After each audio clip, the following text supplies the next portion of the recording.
I belong to you. Hi guys, it's Kelsey here. Welcome back to my channel, Law and Order SVU OC fan. So in this video, I'm going to be recapping and reviewing Organized Crimes episode, season 2, episode 6. Yep, I said 6, and I say that because I'm really behind on my recaps, guys. I am so sorry. Work has been so busy lately with Thanksgiving coming up pretty quickly on us. So yeah, I am going to recap Organized Crime Season 2, Episode 6 in this video, and I will be coming up with more videos for the rest of my recaps this week. And I've also got some plans for some upcoming videos pretty soon, so you can look forward to that. So in this episode, we start off with Elliot as Eddie and Flatura. They're going to this bar, they're having a good time, they're dancing, they're drinking.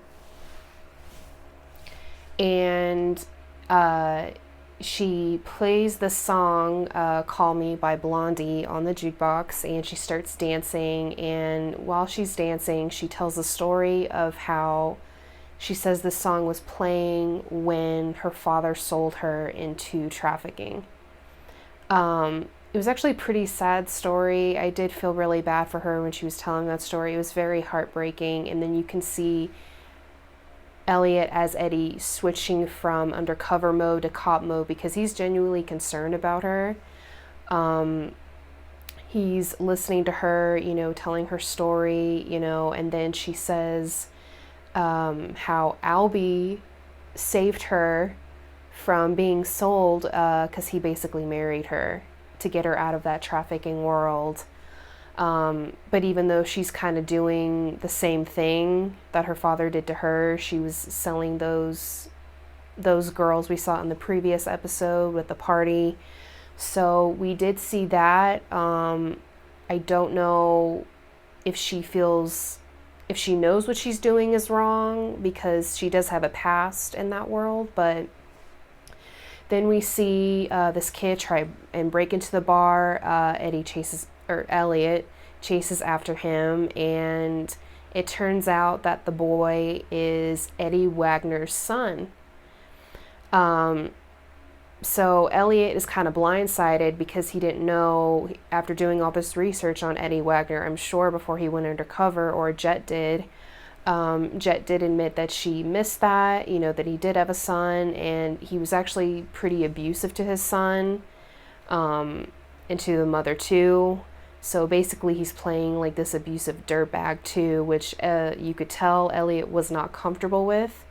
But he does see the kid, whose name is Lewis, try and reach out to him, want to reconnect with him, but he doesn't realize that Eddie Wagner is Elliot's stabler, a cop. He doesn't realize the real Eddie Wagner died.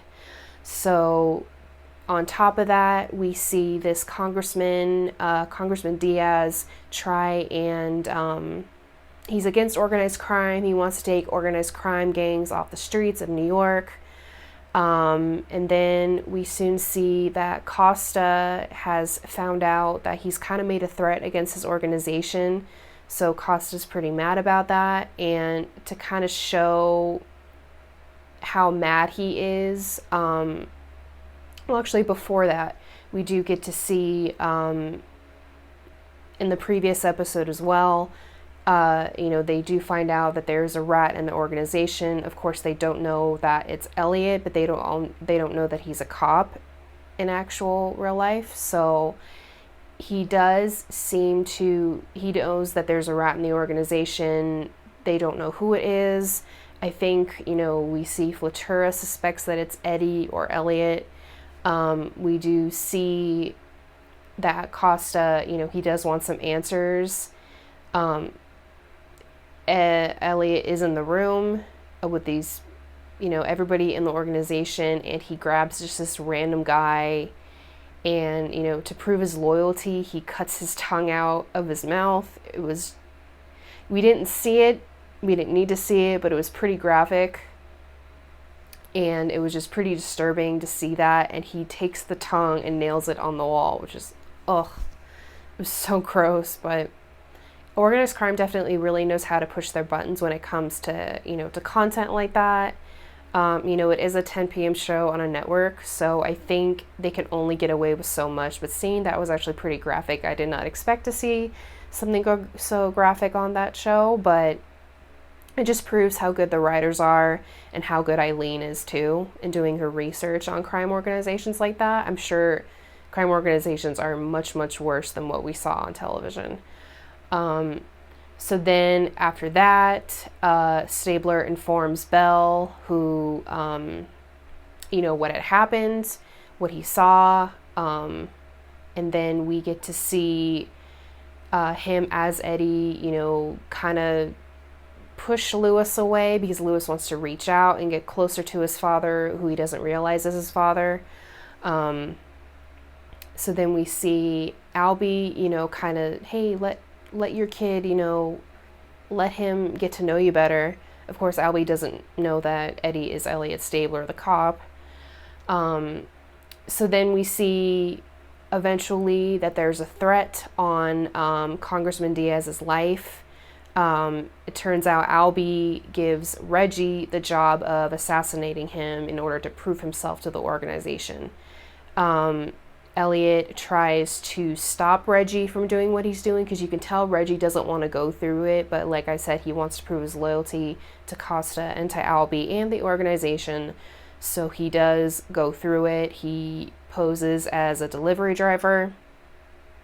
Elliot actually informs Bell and the rest of the team that Reggie is going to try and assassinate the congressman. So they do everything they can to try and stop him before it's too late.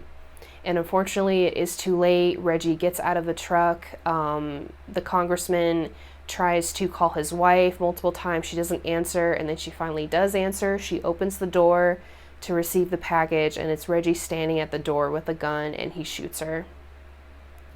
And by the time the congressman with Elliot gets to his house, it is too late. His wife has died, and that was just really heartbreaking to see that. And you can see Elliot walking away when Diaz is holding his dead wife because he knows what that's like. Unfortunately, I'm sure it was pretty traumatic for him to watch, so he walks away. And then we see, Diaz come out in a press conference with Bell and Brewster and all the police officers standing right there about he wants to basically take the organized crime, gangs off the streets. He wants the person who ever did this held responsible. And then at the end, we see Reggie in a bar trying to meet up with Eddie or Elliot, and he thinks he sees Eddie in the bar, but it turns out it's Bell and Brewster arresting him, and that's how we end the episode. So I like this episode. It was very action-packed. That part with the tongue being cut out was, like I said, was super gross. I wasn't expecting that, to be so gruesome. The part with the congressman holding his dead wife was just so heartbreaking, and you can actually see Elliot racing, trying to get to the congressman's house before it's too late. And you can see that he's really trying. You can kind of see him slowly becoming Eddie Wagner. He doesn't know. I'm watching the episode thinking, I'm hoping he knows what's real and what's not real. That he's escaping into Eddie Wagner's world. He's not really Eddie Wagner, though. He's Elliot Stabler, the cop, first and foremost. So those are my thoughts on the episode. I want you guys to comment below and let me know what you guys thought of the episode. Like I said, I'm sorry, guys. I'm really behind on my recaps. But just comment below, let me know what you guys thought, and I will see you guys in the next recap video. Bye, guys.